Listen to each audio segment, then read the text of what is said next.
The bill hit the desk with a dull, final thud, thick as a phone book, its corner still warm from the printer downstairs.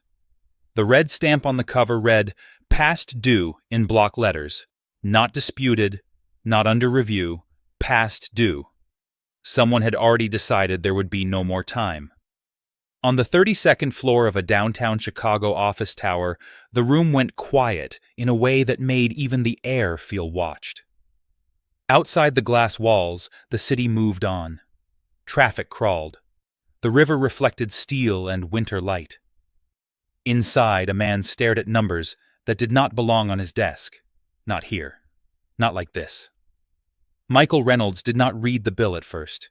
He stared at the name printed beneath the account number, his jaw tightening, the muscles near his temple jumping once before he brought them back under control.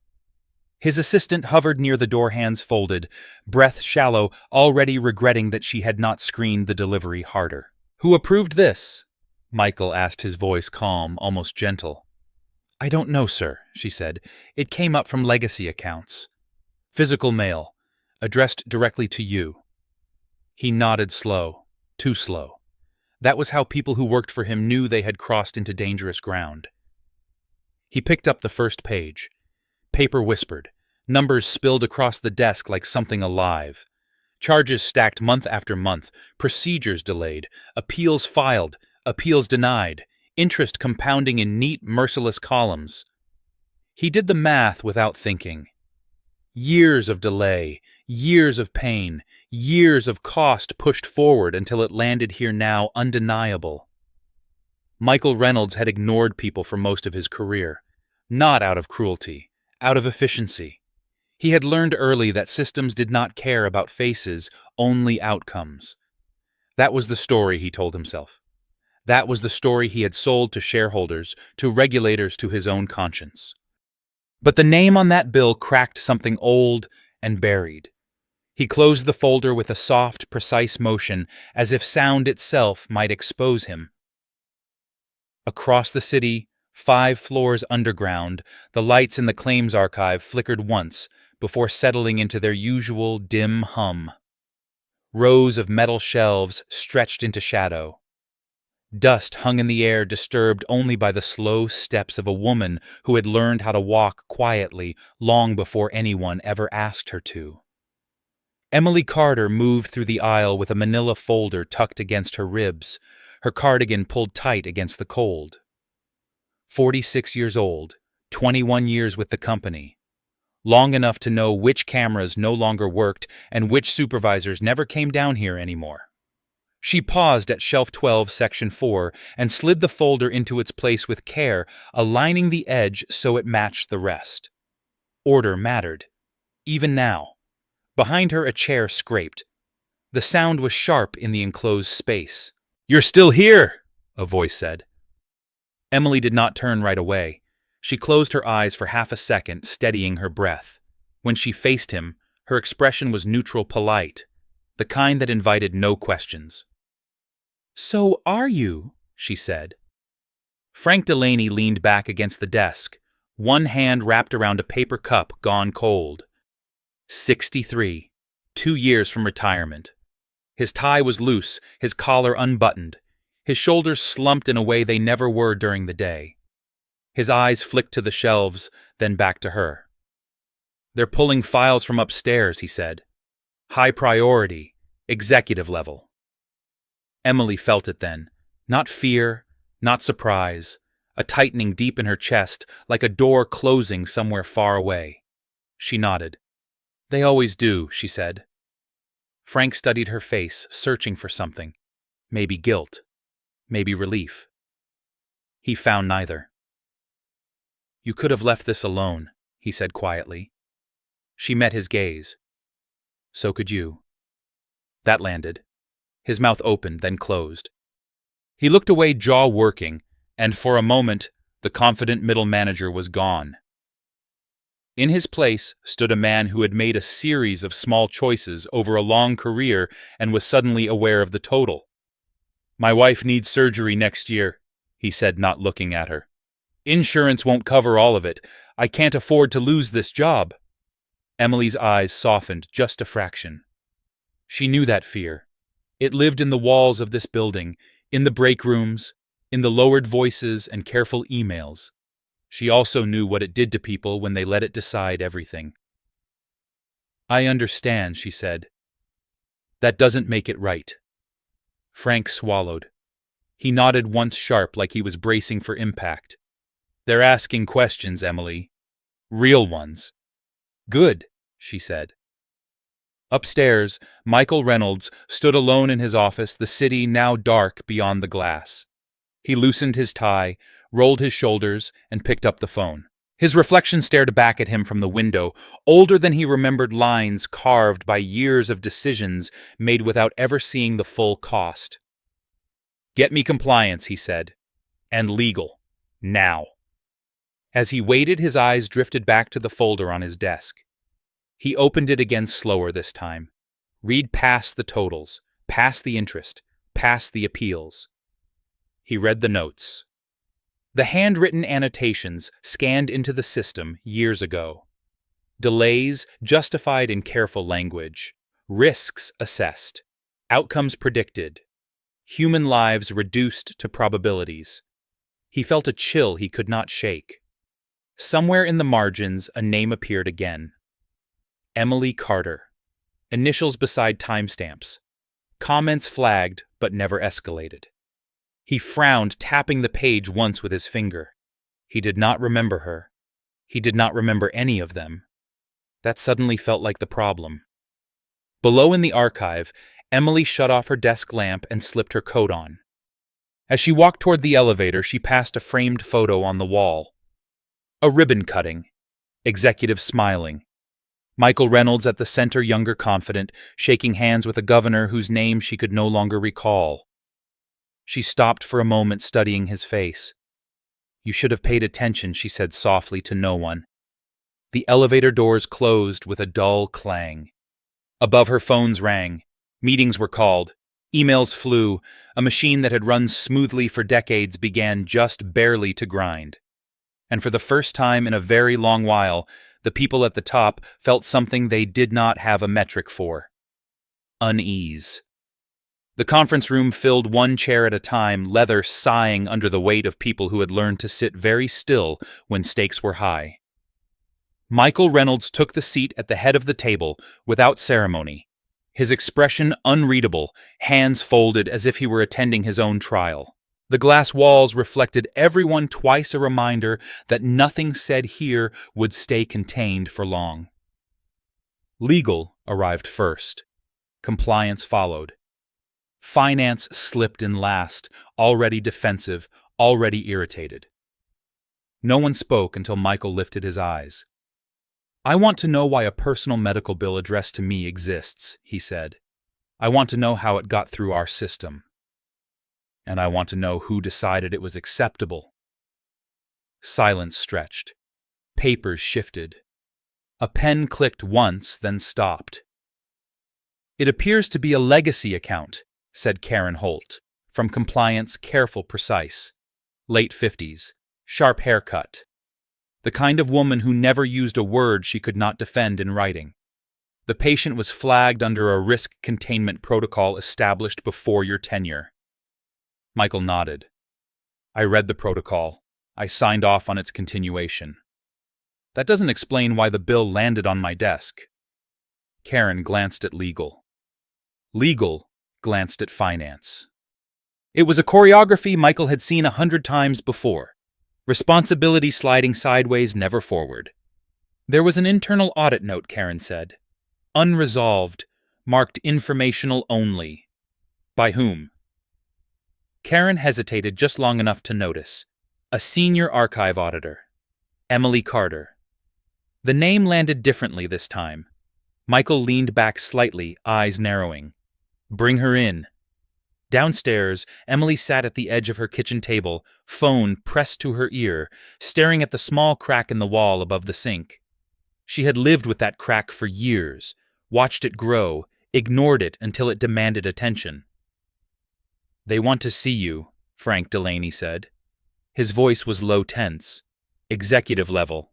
"I assumed they would," Emily replied. "You don't have to go alone." "Yes," she said. I do. She ended the call, slid her phone into her bag, and reached for her coat. The fabric was worn at the cuffs. She noticed as she always did. She did not care. Back in the tower, the elevator climbed in silence, every floor ticking past like a countdown. Emily kept her eyes on the numbers, breathing steady, heart calm in a way that surprised her. Fear had burned out years ago. What remained was something harder. Resolve. The conference room door closed behind her with a soft click. All eyes turned. She felt their weight, their curiosity, their quiet judgment. She stood straight, hands relaxed at her sides. "You wanted to see me," she said. Michael studied her face, searching for something. Defiance, arrogance, regret. He found none of it, just a stillness that made him uneasy. "Ms. Carter," he said, "do you know why you're here?" "Yes," she replied. "Because the numbers finally reached you." A murmur rippled around the table. Michael raised a hand. Silence returned. "Explain," he said. Emily did not rush. She set her bag down, pulled out a thin folder, and placed it on the table. It looked almost fragile against the polished surface. "That bill," she said. "It represents 7 years of delayed care. Appeals denied under shifting justifications. Costs deferred until the patient could no longer fight them. It came to you because every other internal pathway was designed to stop it." Karen leaned forward. "That is an interpretation." Emily turned to her. Her gaze was steady, not unkind. "No," she said. "It is a pattern." She opened the folder. Charts, dates, notes, not flashy, not dramatic, just relentless. Michael felt a pressure building behind his eyes as she spoke, each sentence tightening the net. "You classify certain cases as low-probability survival," Emily continued. "You slow them. You wait. Some improve. Most don't. The savings look clean on paper. The cost disappears when the patient does." Finance shifted in his chair. "That's an emotional characterization." Emily looked at him. "It's an accurate one." Michael held up a hand. "Why didn't you escalate this sooner?" "I did," she said. "Repeatedly. Through approved channels. Those channels end where this begins." "And you decided to send a bill to my office," he said. "I decided to let the system do what it was designed to do," Emily replied. "Deliver the cost upward." The room was quiet again. Michael leaned forward, elbows on the table, fingers steepled. "You understand the legal exposure you've created?" "Yes." "You understand what this could cost you?" "Yes." "Then why do it?" Emily met his eyes. For the first time, something flickered there. Not anger, not triumph. Grief old and settled like sediment at the bottom of a river. "Because the man whose bill that has taught high school history for 40 years, she said. "Because he paid into this system his entire life. Because his daughter sat across from a doctor who said, 'If only,' one too many times. And because you will forget his name the moment this meeting ends, unless I make it impossible." Michael felt the room tilt just slightly. He straightened, mask sliding back into place. "This meeting is adjourned," he said. "Ms. Carter, stay." Chairs scraped. People filed out, some avoiding her eyes, others looking at her with something like awe or fear. When the door closed again, it was just the two of them. Michael stood, walked to the window, and stared out at the city. "You know," he said, "people think power looks like shouting, like force. It doesn't. It looks like process." Emily said nothing. "I built this company on efficiency," he continued, "on removing friction, on outcomes." "And you forgot inputs," she said softly. He turned surprised despite himself. "Excuse me. People are not data," Emily said. "They are inputs. They enter the system alive." Michael laughed once, short and humorless. You think I don't know that? I think you stopped remembering, she replied. Silence fell again, heavier this time. Michael studied her, really studied her. The worn coat, the calm posture, the quiet authority she carried without permission. You think you have leverage, he said. I know I have time, Emily answered. And records, and people who are tired of being quiet. A muscle in his jaw tightened. You're threatening me. I'm warning you, she said. There's a difference. Michael walked back to the table, picked up the folder, and tapped it against his palm. You've put me in a difficult position. Emily nodded. Good. He looked at her, then truly looked, and something shifted. Not remorse. Not yet. Recognition. He extended a hand not to shake, but to still the moment. This isn't over, he said. Emily gathered her bag. It never was. She left the room without waiting for dismissal. The door closed behind her, soft as a breath. Michael stood alone again, the city watching the numbers no longer quiet. Somewhere deep in the building, alarms had not yet sounded, but the structure had begun to strain. And for the first time in years, Michael Reynolds wondered how many things he had ignored until they landed heavy and undeniable on his own desk. The first email arrived at 6:17 in the morning, subject line, blank body, empty attachment, named Policy Reminder. Emily did not open it right away. She stood at the kitchen sink, coffee cooling in her hand, watching steam curl toward the ceiling, listening to the radiator knock like a warning. When she finally tapped the screen, the language was crisp and bloodless. Unauthorized access, confidentiality obligations, immediate review pending. The words slid past her eyes without sticking. She had expected this. She had expected worse. By 8:30, she was in the lobby, badge still working the security turnstile, blinking green as if nothing had changed. The building smelled like lemon cleaner and money. People moved around her, voices, low steps, quick. No one met her eyes.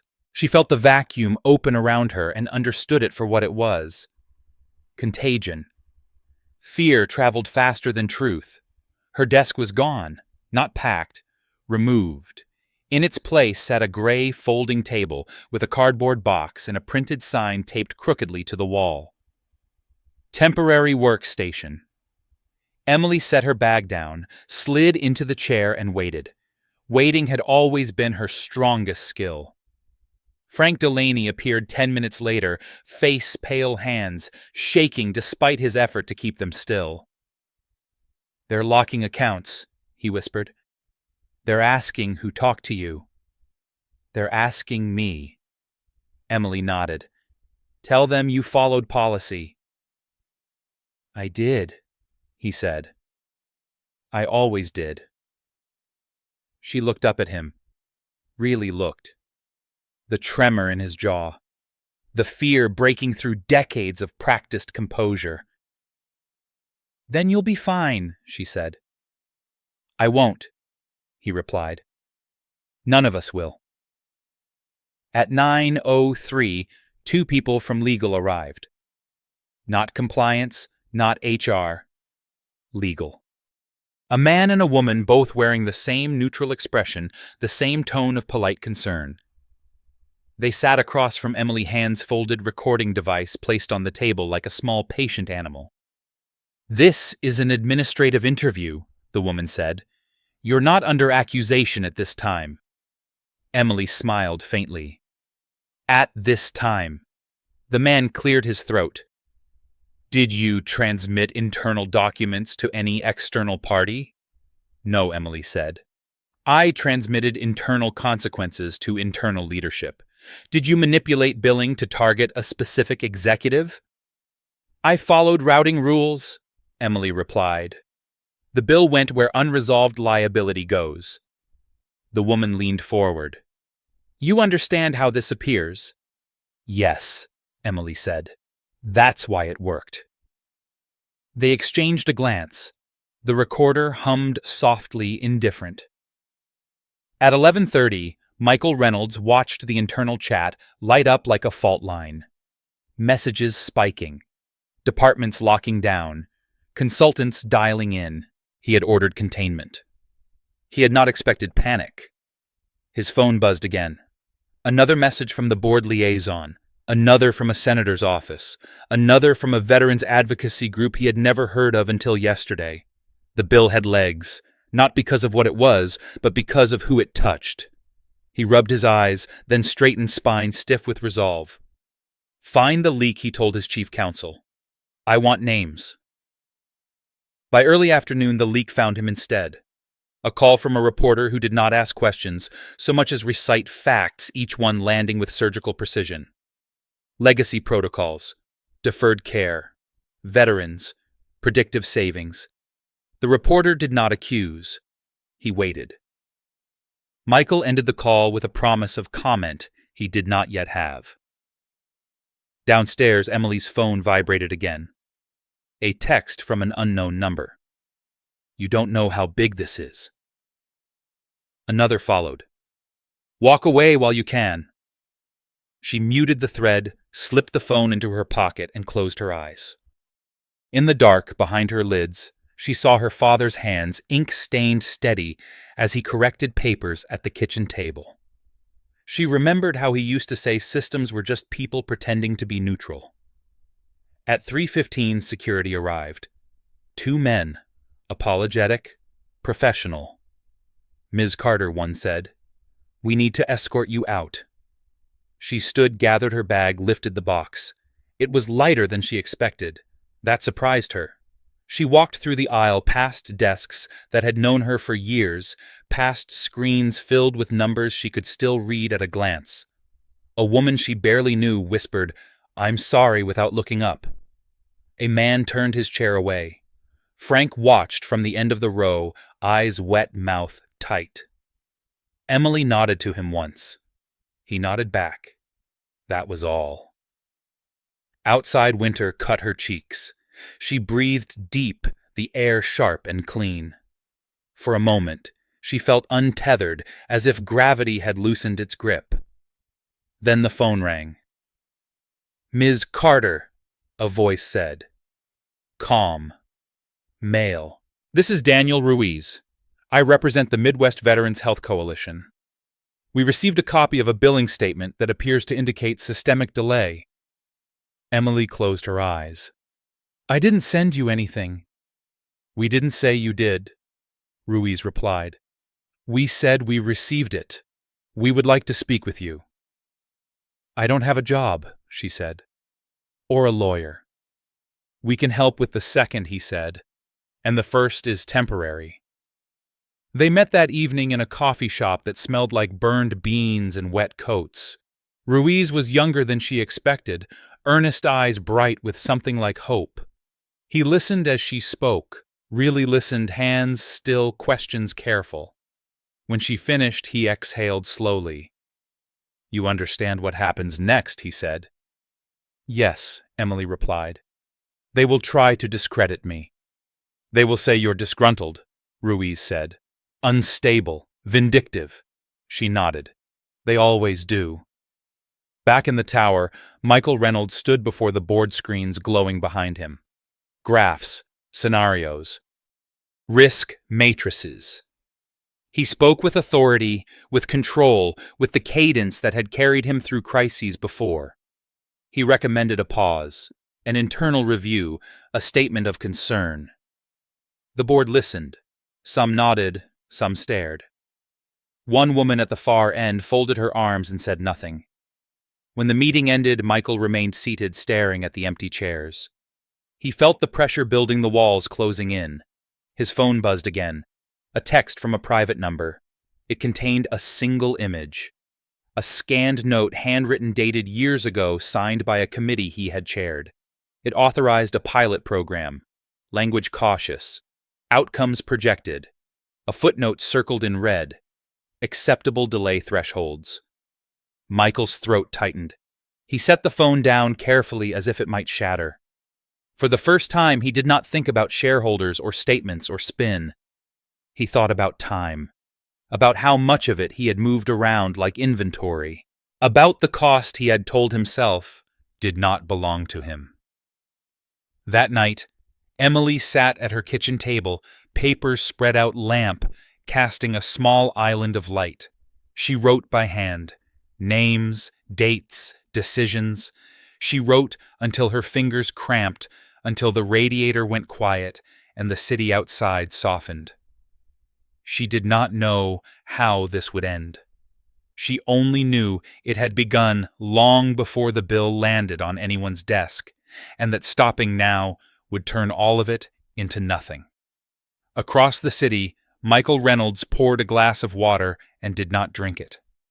He stared at his reflection in the dark window and wondered how many warnings he had ignored because they arrived quietly, because they did not demand his attention. Somewhere between the floors, the machinery of consequence turned slow at first, then faster. And in the space between what had been acceptable and what no longer was, the distance grew too wide to cross without something breaking. The subpoena arrived before dawn, slid under Michael Reynolds's door by a courier who did not knock. He found it when he stepped barefoot onto the marble, the envelope crisp, official, heavier than paper should be. He read it standing there, tie, less sleeves rolled, the city still dark. The language was precise, testimony requested, documents preserved, scope broad, timeline unforgiving. For the first time since the bill had landed, he felt something close to fear, sharp and clean. By the time the sun climbed over the river, the company was already in motion. Servers mirrored, accounts frozen, calendars wiped and refilled with meetings labeled Review Audit Compliance. Michael moved through it all like a man underwater, gestures slowed, sounds distant. He watched people talk and knew exactly what they were saying without hearing a word. He had built this reflex. It had served him well. Until now. Across town, Emily sat in Daniel Ruiz's office, the hum of traffic bleeding through thin windows. The space was modest law books, stacked in uneven towers, a plant in the corner drooping despite careful watering. Ruiz slid a folder toward her. Whistleblower protections, he said. Federal and state. Not perfect. Not fast, but real. Emily ran a finger along the edge of the folder. They'll argue I violated privacy. They will, Ruiz said. They'll argue motive. They'll argue process. They'll argue everything except the facts. She nodded. Facts are stubborn. He smiled small and tired. Facts are only stubborn if someone keeps them that way. At 10:15, Michael's chief counsel entered his office without waiting to be asked. We need to decide our posture, she said. Cooperate fully or contest scope. Michael looked at the river gray and steady below. If we contest, he said, what happens? We buy time, she replied.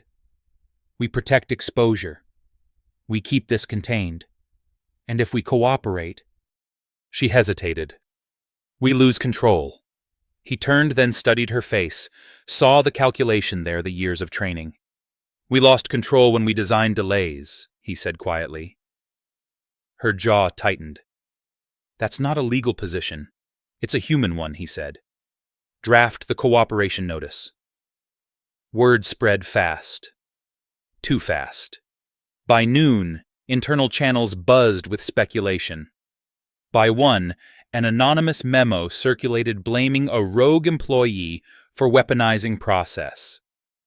By 2, Emily's name appeared on a slide in a meeting she was not invited to attend. Rogue, disgruntled, unstable. Each word chosen carefully, a small blade.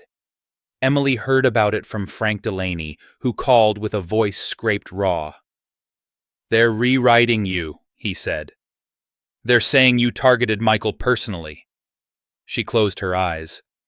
Did I? No, Frank said. You targeted the math. That won't matter, she replied. No, he agreed.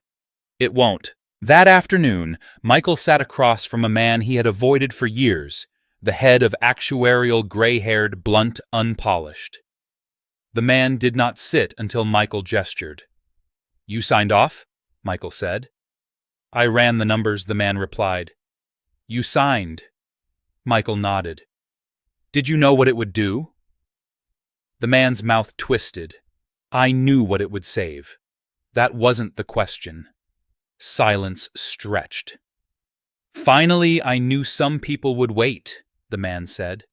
"I told myself most would make it." Michael stood. Most is not enough.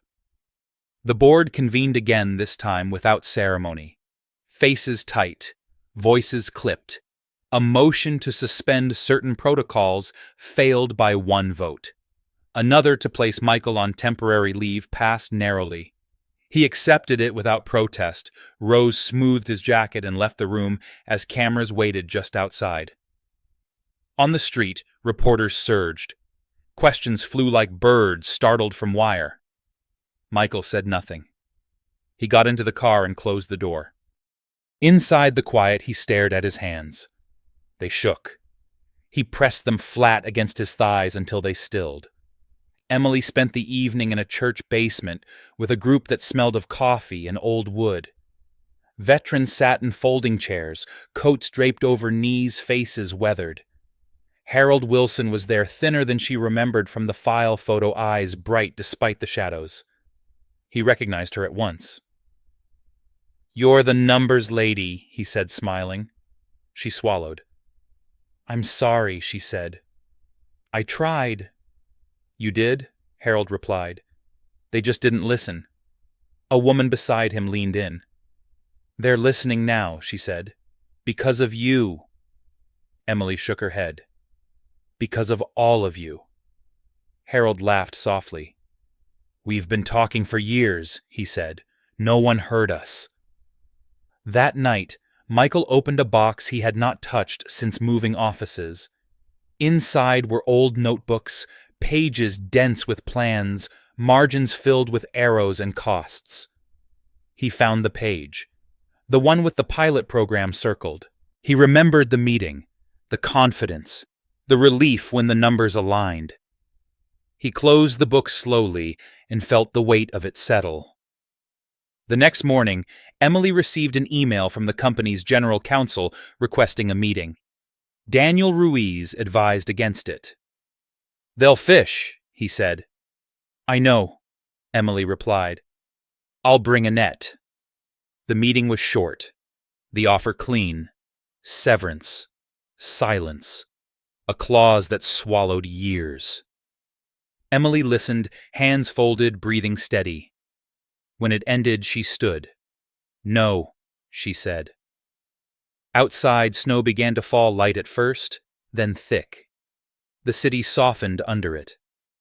Michael watched from his apartment window, phone in hand, a message drafted and undelivered. He typed erase, typed again. Finally, he pressed send. "I ignored you. I should not have."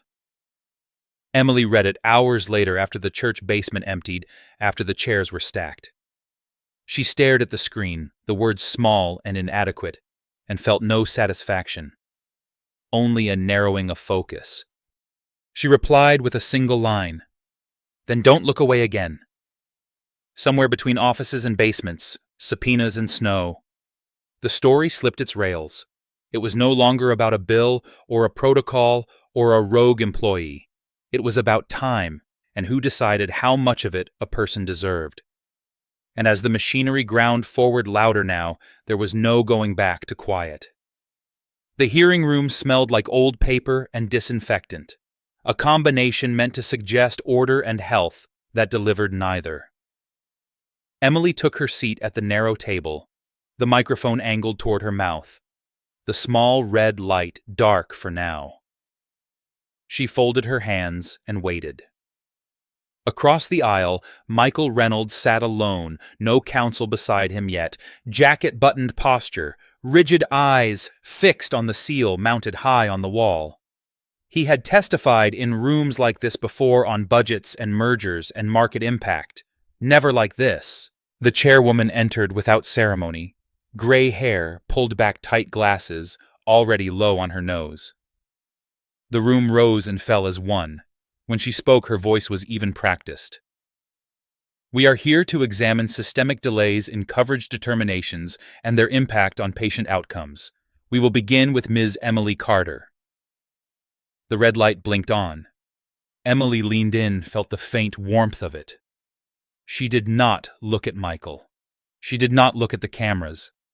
She looked at the wood grain of the table, the small nicks and scratches left by people who had come before her and said difficult things. "My name is Emily Carter," she began. "I worked in claims and audit operations for over 2 decades.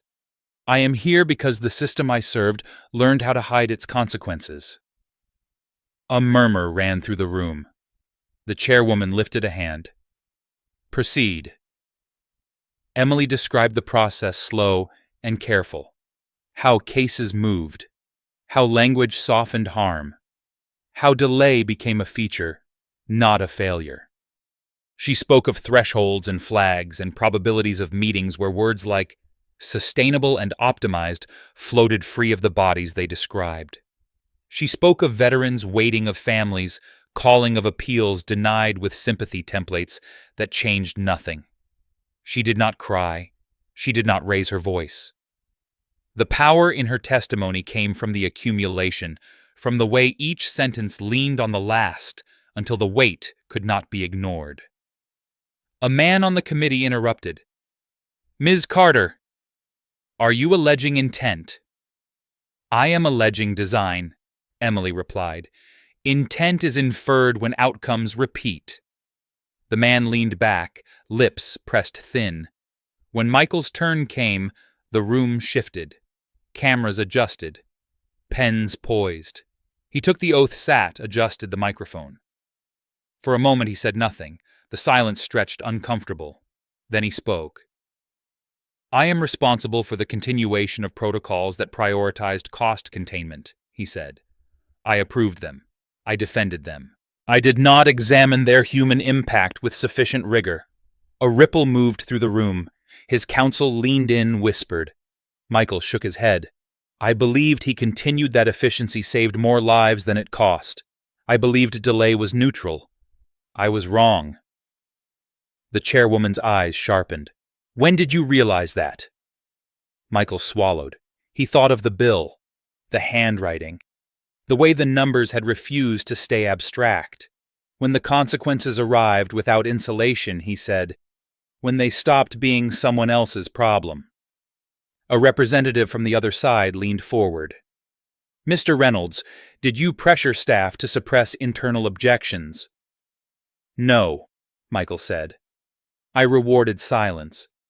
That was enough. The hearing recessed at noon. In the hallway, advocates gathered, voices low and urgent. Harold Wilson sat on a bench, hands folded over a cane. He caught Emily's eye and lifted his chin in greeting. She crossed to him, crouched so they were level. "They listened," he said. They heard, Emily corrected gently. "Listening takes longer." Michael stood near a column, watching them without being seen. He felt a tightness he did not recognize as envy until it was too late. They had something he did not. A shared understanding born of harm, not spreadsheets. That afternoon, the story broke wide. Networks ran chyrons. Editorials bloomed. Stock dipped. Analysts spoke of risk exposure with a tone that suggested distance from consequence. Michael resigned before the close of markets, the statement "spare the apology" insufficient. The board accepted. The machinery moved on. Emily returned home to find her voicemail full. Some messages were kind, some were cruel. One was from a woman who said her husband had died waiting. Emily listened to it twice, then once more, and did not delete it. She wrote the name down. Weeks passed. Depositions followed. Documents surfaced. A former executive took a deal.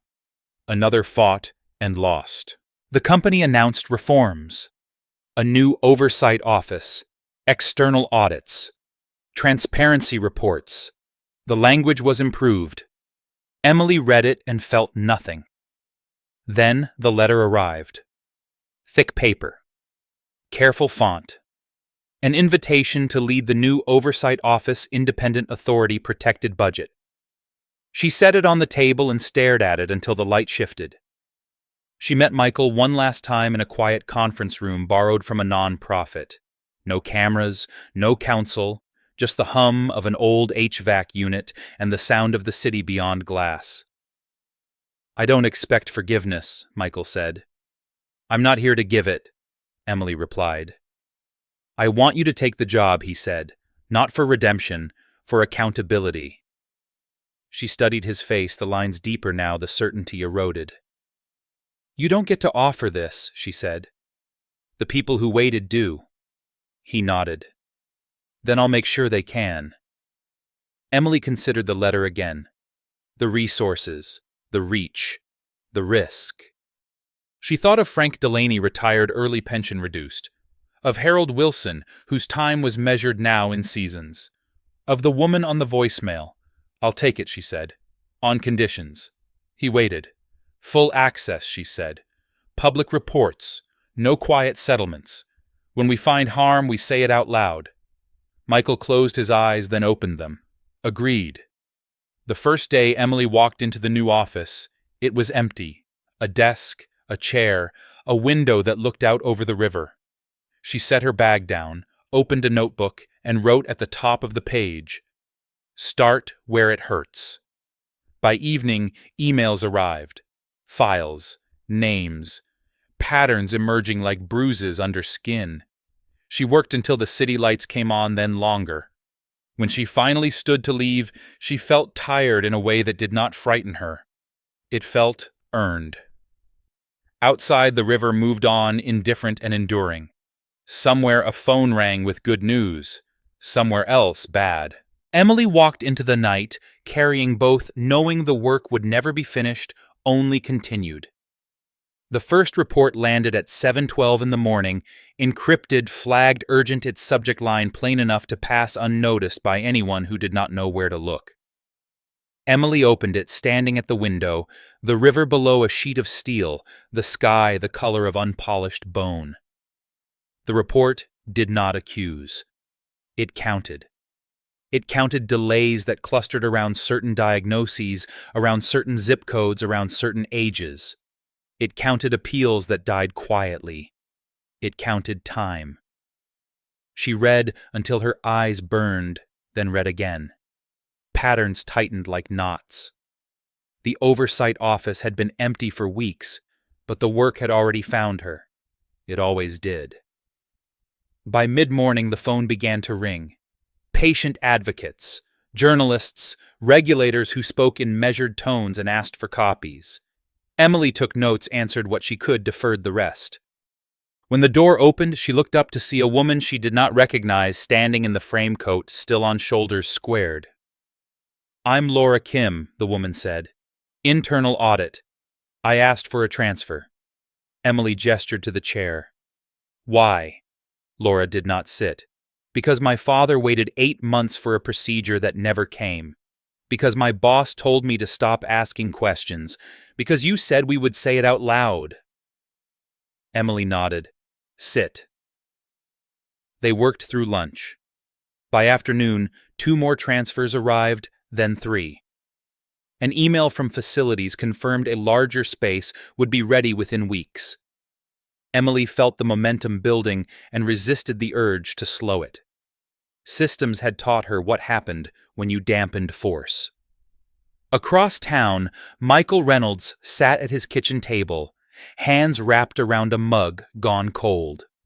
The news played low. A panel debated accountability. His name surfaced and sank.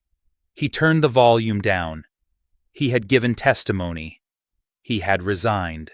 He had agreed to terms that would leave him solvent but diminished. None of it touched the thing that kept him awake. He opened his laptop and began to write not a statement, not a defense. A list. Meetings he had attended. Decisions he had nudged. Words he had chosen because they felt safer than others. He wrote until his fingers cramped, then kept going. When he finished, he sent the file to Emily without comment. The reply came an hour later. "Thank you. We will verify." It was not absolution. It was work. At 4:40, Emily stood before a whiteboard crowded with names and arrows. Laura spoke quickly, precise. "If we overlay mortality data with appeal duration, the signal strengthens. It's not random." A knock interrupted them. Frank Delaney stood in the doorway, hat in hand, eyes tired but clear. "I heard you're hiring," he said.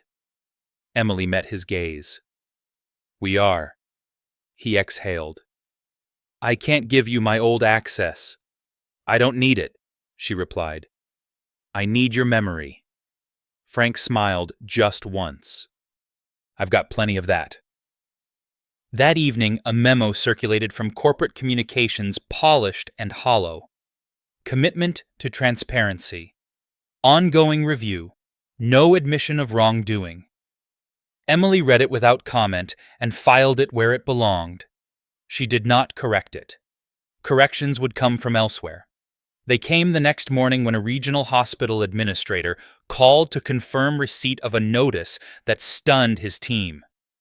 Retroactive approvals, immediate reimbursements. He spoke fast, excited, grateful. Emily listened, wrote down the names, asked him to send everything. At noon, a call from a regulator cut through the noise. "We're seeing movement," the voice said. "Not everywhere, but enough." "Movement is not change," Emily replied. "No," the voice agreed, "but it's a start." The first public report went live 2 weeks later. Plain language. Clear charts. No euphemisms. It showed delays by diagnosis, by age, by income bracket. It named the protocols. It named the years. It named the cost in time. The reaction was immediate. Headlines sharpened. Questions followed. The company's stock dipped again, then stabilized, buoyed by analysts who praised decisive reform. Emily did not read the analysis. She read the comments left by families. Michael watched the press conference on mute. Emily stood at the podium, posture steady, voice even. He recognized the cadence now. He recognized the discipline it took not to flinch. When the questions turned aggressive, she did not retreat. When asked about blame, she spoke of responsibility. When asked about forgiveness, she spoke of repair. A reporter pressed, "Do you believe the former CEO should face criminal charges?" Emily paused. The room leaned in. "That decision belongs to the law," she said. "My job is to make sure harm can no longer hide." The machinery responded. Subpoenas widened. A former vice president flipped. Emails surfaced. A quiet settlement unraveled. The story deepened. Emily's office filled with boxes, files stacked. People worked late then later. The city outside shifted from autumn to winter without asking permission. One night near 10, Emily found Laura asleep at her desk, head on folded arms. She draped a coat over her shoulders and turned off the lamp. In the hallway, Frank argued gently with a junior analyst about a footnote. Emily listened, smiled, kept walking. Her phone buzzed. Harold Wilson's name lit the screen. She stepped into the stairwell to take the call. "They approved the rest," he said, voice rough with emotion. "All of it." "I'm glad," Emily said. "I don't have much time," he said. "But I won't spend it fighting paper." She closed her eyes. "Thank you for telling me." When she returned to her desk, Michael's file sat open. His list. She added notes, cross-referenced, flagged items for follow-up. She did not judge. Judgment was not the work. Illumination was. Weeks later, a small ceremony took place in a hospital conference room. Veterans stood with families. Checks were handed out. Letters of apology read aloud by executives whose voices shook. Emily stood at the backhands, clasped, watching faces soften, not with joy, but with recognition. Being seen mattered. Afterward, Michael approached her tentative. "You did this," he said. Emily shook her head. "They did," she replied, gesturing to the room. "I just stopped the noise." He nodded. "What happens when attention fades?" She met his eyes. "We publish again." That night alone in her office, Emily opened a fresh notebook. The first page was blank. She wrote a single line, slow and deliberate. "Keep the light on." Outside, the river carried on indifferent, faithful. The city breathed. Somewhere a system adjusted, not because it wanted to, but because someone refused to let it settle back into darkness. The envelope waited on Emily's desk, like a dare thick and cream-colored return address, embossed in a law firm's careful blue. She did not open it right away. She finished the call she was on, voice steady as she explained to a mother how to request expedited review, then set the phone down and stared at the river until the light shifted. When she finally broke the seal, the paper inside crackled with a promise of consequence. Defamation. Interference. Tortious something.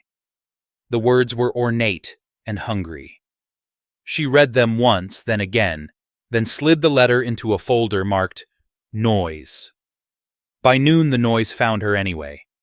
Protesters gathered across the street, signs clutched in gloved hands. Some thanked her. Some cursed her. A camera crew angled for drama, the lens searching for tears. Emily took the stairs and entered through the back, heart thudding not with fear, but with fatigue. Attention was a solvent. It dissolved complexity. She needed it to hold. Inside, the office pulsed. Phones rang. Printers chattered. Laura paced with a tablet whispering updates. Frank argued with a compliance officer on speaker voice, calm but immovable. The work had grown teeth. That was good. That meant it could defend itself. At 1:15, the threat sharpened. A junior analyst burst in, breathless. "They're pulling access," he said. "Legacy archives, regional servers." Emily was already moving. "Who?" "Board directive," he said. "Emergency security." She nodded once. "Mirror everything. Now." They worked like a practiced crew, fingers, flying eyes locked. Files copied, logs exported. A lattice of redundancy spun out into the cloud. When the system locked, it locked against an empty room. The call came at 2. Michael Reynolds' number, unlisted. Emily took it in, her office door closed. "They're trying to cut your legs out," he said without preamble. "They can try," she replied. "They're afraid," he said. "That makes them reckless. That makes them predictable," she said. Silence stretched. Michael exhaled. "There's more," he said. "A donor group. Political pressure. They want this framed as an overcorrection." Emily closed her eyes. "They want it framed as anything but truth. They asked me to intervene," he said. And she prompted. "I declined," he said, publicly. She opened her eyes. "Thank you." "It won't protect you," he said. "It wasn't meant to," she replied.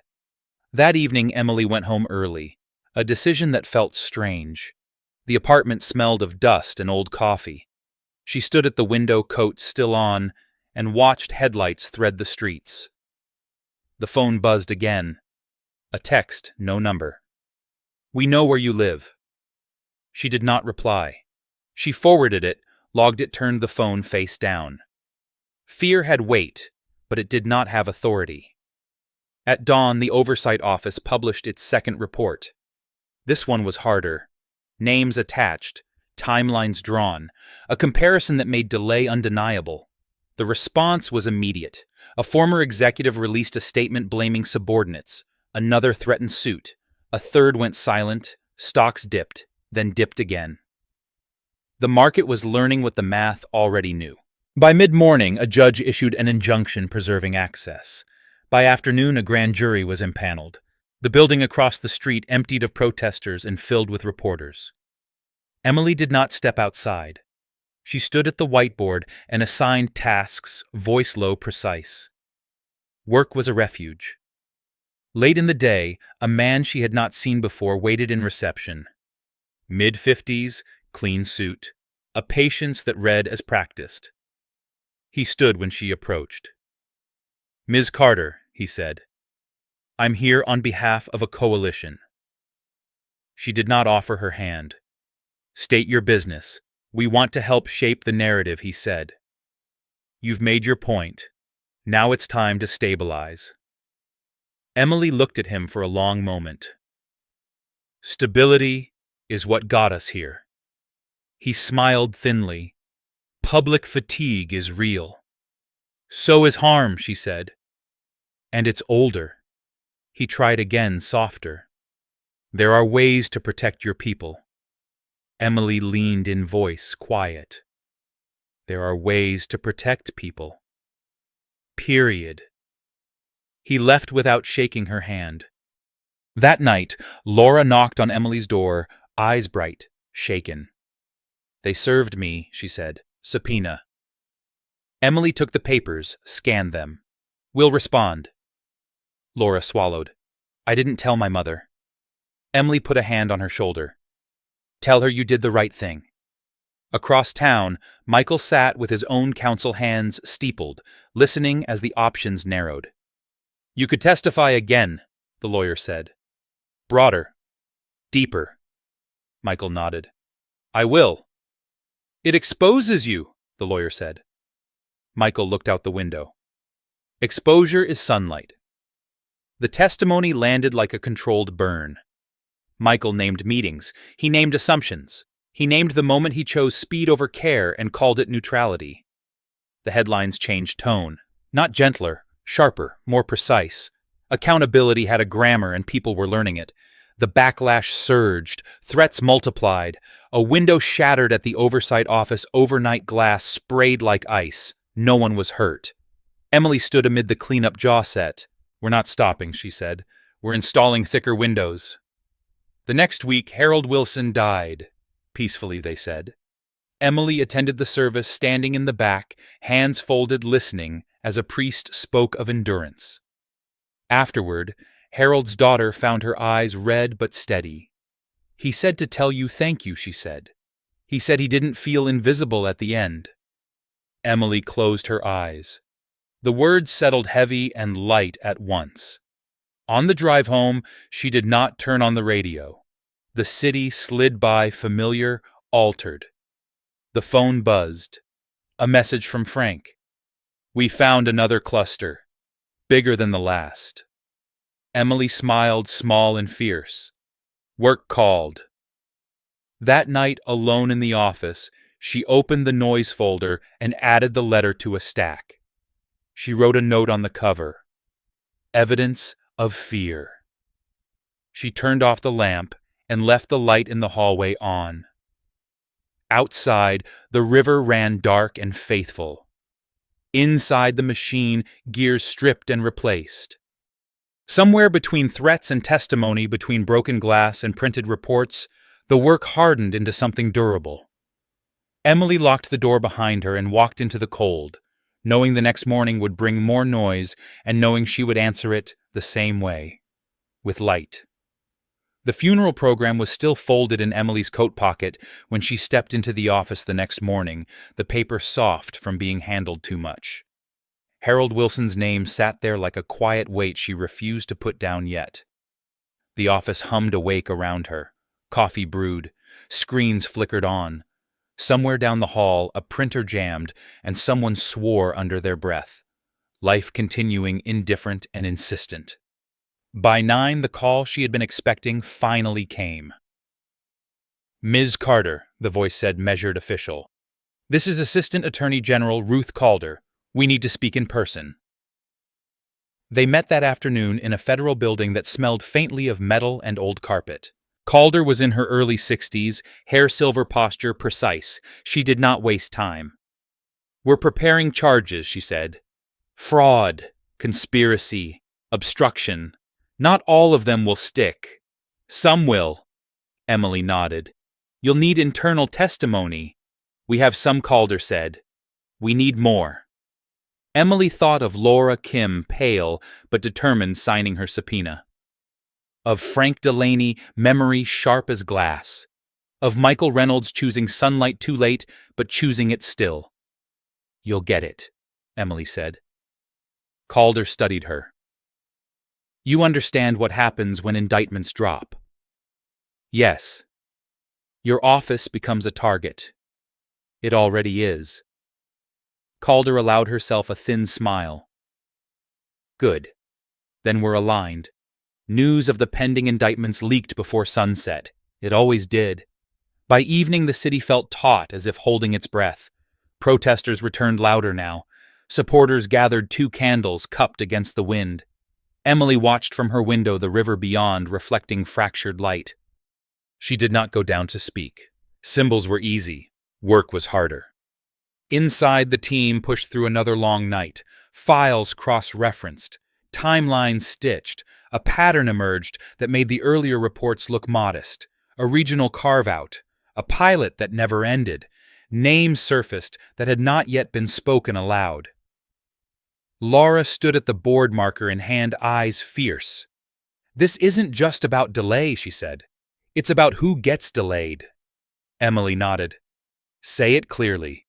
Laura wrote the words "socioeconomic filters." The room went quiet. Across town, Michael Reynolds sat in a private room at a hospital, hands folded, listening to a woman describe how her mother's care had been postponed until it no longer mattered. He did not interrupt. He did not explain. When she finished, he said only, "I'm sorry." The words felt thin even as he spoke them. He stayed until she left, then longer, staring at the empty chair. The indictments dropped on a Thursday morning. Names scrolled across screens. Faces flashed. One former vice president was arrested at home, robe still on. Another surrendered by noon. A third fled and was found by evening, the illusion of escape short-lived. The language of the charges was dry, clinical, devastating. Acceptable delay reappeared as criminal negligence. Optimized loss became intent. The oversight office filled with calls. Some were congratulatory, others furious. One came from a rural clinic director voice breaking as she thanked Emily for approvals that had come too late for some, just in time for others. Emily listened, wrote names, asked for documentation. Gratitude did not end the work. It sharpened it. By afternoon, a board member resigned, publicly citing health. Another issued a statement blaming culture. Emily read both and filed them. She did not argue with ghosts. At 4:30, a courier delivered a package to the office. No return address. Inside, a stack of internal emails, printed and highlighted notes scribbled in the margins. A cover letter unsigned. This should have been stopped years ago. Emily closed her eyes, felt the familiar mix of anger and resolve. She logged the package called Calder Sent Copies. Fear produced gifts when pressure rose. That night the city erupted. Cameras everywhere. Sirens in the distance. Emily stayed late then, later. When she finally stepped out, snow had begun again, softening edges, muting sound. She walked home instead of taking a car, letting the cold bite her cheeks. The city felt different now. Not healed. Aware. At home, she found Laura sitting on the floor by the couch, shoes kicked off, laptop open. "I couldn't sleep," Laura said. Emily smiled faintly. Neither could the system. They worked side by side, quiet, the only sound the tapping of keys and the occasional sigh. Near midnight, Laura looked up. "Do you ever wish you hadn't started this?" Emily considered. She thought of Harold's daughter, of the mother on the phone, of the threats, the glass, the long nights. "No," she said. "I wish I'd had help sooner." The next morning brought a different kind of call. Ms. Carter Calder said, "We're expanding scope. National." Emily closed her eyes, then opened them. "We'll need more staff." "You'll get them," Calder said. "And protection." "Protection fades," Emily replied. "Transparency lasts." Calder laughed softly. "You're learning our language." The expansion changed everything. New data streams, new resistance. Insurers watched closely, some quietly adjusting, others digging in. The oversight office grew, then strained. Emily delegated, trained, trusted. She learned to sleep in short stretches, to eat standing up, to hold grief and purpose in the same breath. Michael Reynolds testified again, this time without notes. He named names. He named himself. The press tore him apart and then briefly built him into a symbol. He rejected both. Afterward, he sent Emily a single message. "I did not look away," she replied hours later. "Keep doing that." Weeks blurred. The work advanced. The reports landed harder now, reverberating beyond one company, beyond one city. State agencies adjusted guidelines. Hospitals changed triage processes. Patients learned to read their statements with a new eye. None of it felt like victory. It felt like responsibility spreading unevenly, stubbornly. On a gray afternoon, Emily stood by the river with Frank Delaney, both of them watching the water move. "You ever think it'll stop?" he asked. "No," she said. "I think it'll change shape." He nodded. "That's something." "It's enough," she replied. That night, Emily returned home and finally unfolded the funeral program. She smoothed it on the table, traced Harold Wilson's name with one finger, then placed it in a drawer. She turned off the light and stood in the dark, listening to the city breathe. Somewhere a system had been forced to see itself. Somewhere else, another was learning what that cost. She slept lightly, dreams crowded but steady. In the morning, the work would be waiting. It always was. And she would meet it not with noise or fury, but with the same quiet insistence that had carried her this far. The trial began on a Monday that felt too ordinary for what it carried, the sky low and pale, the courthouse steps crowded with cameras and people who had waited years to be seen. Emily arrived early, coat buttoned, bag light, the familiar steadiness in her chest settling into place as she passed through security. She did not look for Michael Reynolds, though she knew he would be there. She took her seat behind the counsel table, a witness again, a role she had learned to inhabit without shrinking. Inside the courtroom breathed wood and fabric, the faint hum of old systems doing their work. Jurors filed in, faces neutral, curious. The judge entered. Proceedings began. Names were read aloud, like a ledger of choices. Charges followed, precise and heavy. The language did not soften harm. It did not apologize. It counted. Emily listened as evidence unfolded, each document a step back through time. Emails projected on screens, their phrases now stripped of insulation. Risk tolerance. Delay optimization. Resource allocation. The words that once hid everything now hid nothing. When the prosecution called her name, she stood, walked forward, and took the oath. Her voice did not tremble. She spoke of process and consequence, of how systems taught people to look away without realizing they had done it. She described the moment when abstraction failed, when the math arrived with a return address. She did not speak of heroism. She spoke of obligation. She answered questions, cleanly refused speculation, corrected mischaracterizations without raising her voice. When the defense tried to frame her as reckless, she smiled faintly and asked them to define recklessness in a system designed to delay care for those least able to wait. The room went quiet. The question hung. Michael testified the next day. He looked smaller than he had in his corner office, older under the lights, but he did not avert his gaze. He spoke of the meetings he had led, the assumptions he had rewarded, the comfort he had taken in distance. He did not beg. He did not perform remorse. He described choices as choices and left the judgment where it belonged. Outside, the city debated. Commentators split hairs. Some called it overdue. Others called it excessive. Emily read none of it. She spent evenings with the team reviewing files that would not wait for verdicts. Clinics needed guidance. Families needed answers. The work moved forward regardless of the calendar. When the verdicts came, they arrived without flourish. Guilty on some counts, not guilty on others. Sentences would follow. The courtroom absorbed the words the way rooms do when gravity changes. Emily closed her eyes for a moment, then opened them. Justice was never clean. It was granular. It left residue. Afterward, a woman approached her in the hall, eyes wet, voice steady. "My husband died waiting," she said. "This doesn't bring him back, but it tells the truth." Emily nodded. "The truth is a beginning," she said, "not an end." The months that followed reshaped the landscape in quieter ways. Insurers revised language. Regulators tightened rules. Training modules changed, then changed again. The Oversight Office expanded nationally, then internationally. Its reports read and contested and cited. Emily learned to say no to panels and yes to audits, to rest when she could, to keep the light on even when it flickered.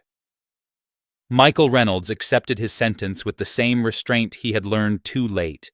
Community service turned into long hours in clinics that smelled like antiseptic and worry. He listened more than he spoke. He wrote letters he did not send. He volunteered where names were not titles but needs. He did not ask for forgiveness. He worked. On a cold afternoon, Emily visited a small hospital in a town that rarely made the news. She sat with administrators and nurses, walked halls, read charts. A doctor pointed to a whiteboard where new protocols were posted clear and blunt. "We don't delay for probability anymore," the doctor said. "We decide for people." Emily nodded. "Keep deciding out loud," she said. Back home, she found a box on her doorstep. Inside were letters from across the country, some angry, some grateful, many careful. One was from a teenager who had learned to read her mother's statement and caught an error in time. Emily folded that letter and kept it. On the anniversary of Harold Wilson's funeral, she stood by the river and watched the water move. Frank Delaney joined her hands in his pockets, shoulders looser than they had been in years. "They named a training room after him," he said. Emily smiled, small and private. "He'd have hated that. He'd have loved the room," Frank replied. "The learning." She nodded. That was the point. Late one evening, after the office emptied and the city softened, Emily opened a report she had been avoiding. It summarized outcomes 2 years on. Delays, reduced appeals, resolved, faster, disparities, narrowed, but not erased. The work remained unfinished. She wrote notes in the margins, questions for tomorrow. She closed the file and looked out at the lights, thinking of the ways systems learned slowly when pressed. Her phone buzzed with a message from Michael. "The clinic asked me to speak to a group. I told them I'd answer questions." She typed back after a moment. "Answer honestly." She turned off the desk lamp and stood stretching, feeling the ache of effort and the steadiness beneath it. The city outside did not applaud. It did not need to. Somewhere a person received care sooner than they would have. Somewhere else a delay was questioned out loud. That was the measure now. As she locked the door and stepped into the night, Emily felt the weight she had carried shift, not gone, but shared. The work had changed her, not into something louder or harder, but into something truer. She walked home along the river, the water faithful and unremarkable, carrying everything forward without asking permission, and knew that whatever came next would be met the same way the last had been. With attention, with insistence, with the quiet refusal to look away. The office was quiet, in the way only early morning could manage the city still half asleep, lights blinking on one by one like reluctant witnesses. Emily arrived before the staff set her bag down and stood by the window watching the river carry last night away. 10 years earlier, she would have mistaken this quiet for peace. Now she knew better. Quiet was simply the absence of resistance. What mattered was what followed. She turned back to the desk and opened the latest quarterly report pages dense with numbers that no longer felt abstract. Fewer delays, faster approvals, appeals resolved before hope ran out. Not perfect, never perfect, but different. She traced a finger along the margin where she had written a note the night before. Follow up. Always follow up. Systems did not stay honest on their own. The door opened softly behind her. Laura Kim stepped in, coat over her arm hair still damp from the cold. "Morning," she said. Emily nodded. "You're early." Laura smiled. "I didn't sleep." "None of us do anymore," Emily said, not unkindly. They worked through the morning reviewing cases flagged overnight. A child's surgery approved in time. A dialysis authorization corrected before denial. A rural clinic added to the expedited list. Each line item carried weight. Emily had learned not to rush past that feeling, to let it register, then keep moving. At 10, a meeting filled the conference room. Patient advocates, auditors, a regulator dialing in from another state. Frank Delaney took notes in careful handwriting, his pen steady, his posture relaxed in a way it never had been during his corporate years. Emily listened more than she spoke. When she did speak, it was to clarify, to slow things down, to remind everyone why the work existed at all. Accuracy isn't generosity, she said. It's obligation. Heads nodded. No one argued anymore. That too was new. After the meeting, Emily found a small envelope on her desk. No return address. Inside was a card from Harold Wilson's daughter. No speeches. Just a photograph of her father laughing at a picnic table, sunlight caught in his hair, and a sentence written in careful ink. He felt seen. Emily closed the card and set it in the drawer she kept for such things. She did not need it in front of her. She carried it anyway. The afternoon brought visitors. A delegation from another insurer, stiff and cautious, asking about protocols. Emily answered plainly without softening. She watched their faces change, some defensively, some with something like relief. When they left, she did not know what they would do next. She knew only that they could no longer say they did not know. Across town, Michael Reynolds finished his community service hours at a clinic that served more people than it could count. He stacked chairs, wiped counters, listened when spoken to. He did not introduce himself as anything other than Michael. When he left, a nurse thanked him for showing up on time every week. He nodded the praise, landing lightly, not sticking. He sent Emily a message later that evening. The clinic approved 2 emergency cases today. No delay language. She read it once, then set the phone face down. She did not respond right away. Change did not require applause. As winter edged towards spring, the work settled into a rhythm that felt sustainable. New hires arrived, training sessions filled, reports published on schedule. Pushback came and went. Lawsuits flared and faded. Emily learned which battles to fight publicly and which to let the data handle. She learned when to step forward and when to step aside. One evening, after most of the lights had gone out, she walked through the office alone, touching the backs of chairs, straightening a crooked frame. She stopped at the whiteboard where someone had written a reminder in bold marker. "Say it out loud." She smiled, erased it, and wrote something smaller beneath. "Keep saying it." At home, she cooked a simple dinner, ate standing up, then sat at the table with her notebook. She wrote until her hand cramped, then closed the book and leaned back, listening to the building settle. She thought of her father, of the way he had corrected papers late into the night, believing that small acts mattered because they accumulated. She had not understood him then. She did now.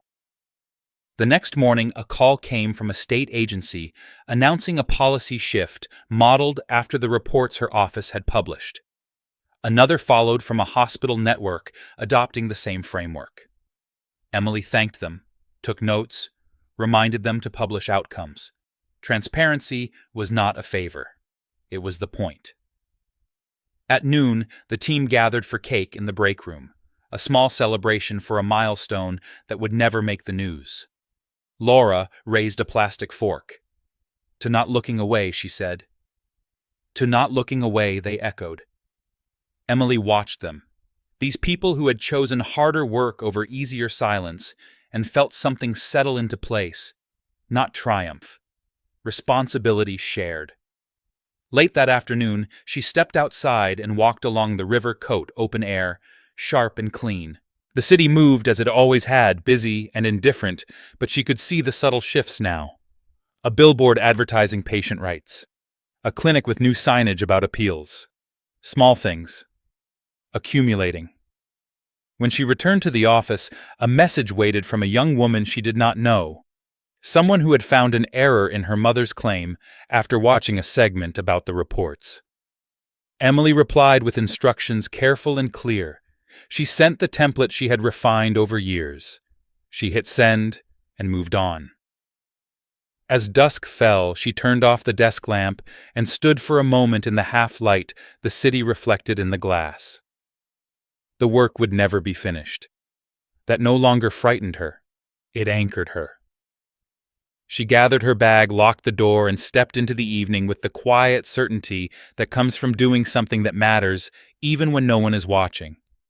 If this story stayed with you, if it reminded you of a moment when silence felt safer than speaking and you chose one over the other, take a second to like this video, subscribe to the channel, and share your thoughts in the comments with 3 simple words: speak up together.